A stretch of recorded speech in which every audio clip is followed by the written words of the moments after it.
Does the idea of eternity scare you?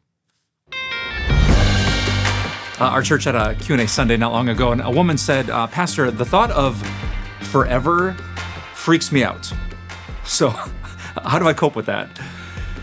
It's a really interesting question. Even a good thing, if you do it again, and then again, and then again, and again, and again, stops being such a good thing.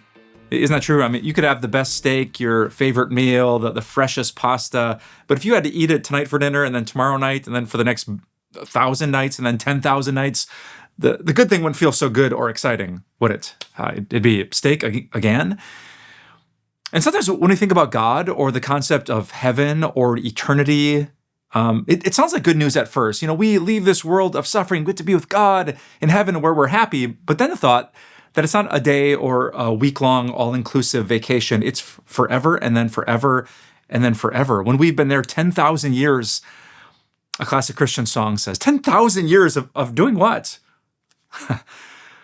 Now, if you think of heaven like some people think of heaven, the thought of being with God forever is totally going to freak you out. If you've seen those kind of lame cartoons where people get to heaven and they get their standard issue celestial diaper and their harp just fitted for them to sit on a cloud and to pluck the strings, I don't think I could handle that for a day, much less for 10,000 years. If that's your view of what heaven is like, I wouldn't blame you for freaking out about the thought of forever. And I would say, if you think of heaven like you think of earth, forever is going to freak you out too.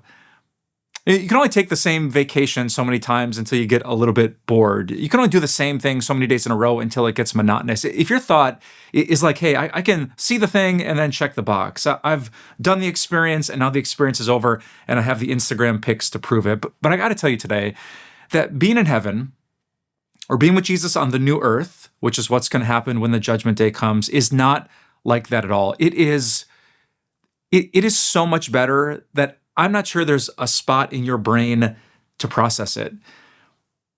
The new earth, or being with God in heaven, is not just like this earth, but 10% better. It is almost unbelievably different in the amount of joy that it brings to our hearts. I got my Bible open right now to Psalm 16. Here's what it says.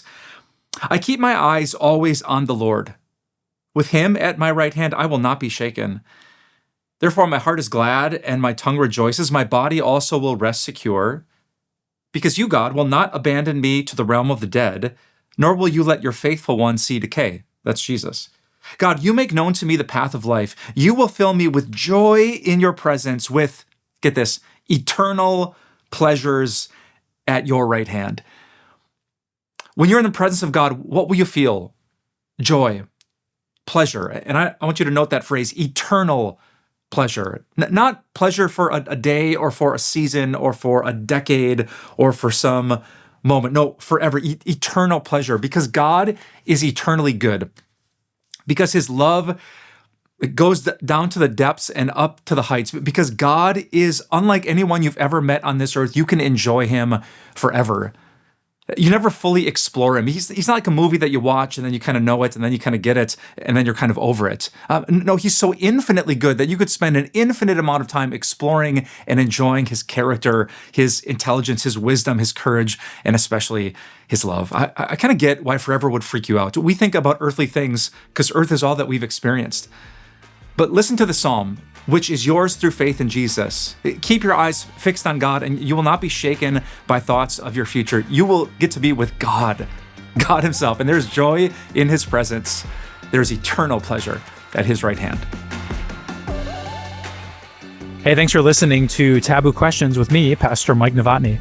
You can find even more questions on timeofgrace.org/taboo questions and in my book entitled Taboo, Topics Christians Should Be Talking About But Don't. Just look for the link in the episode notes.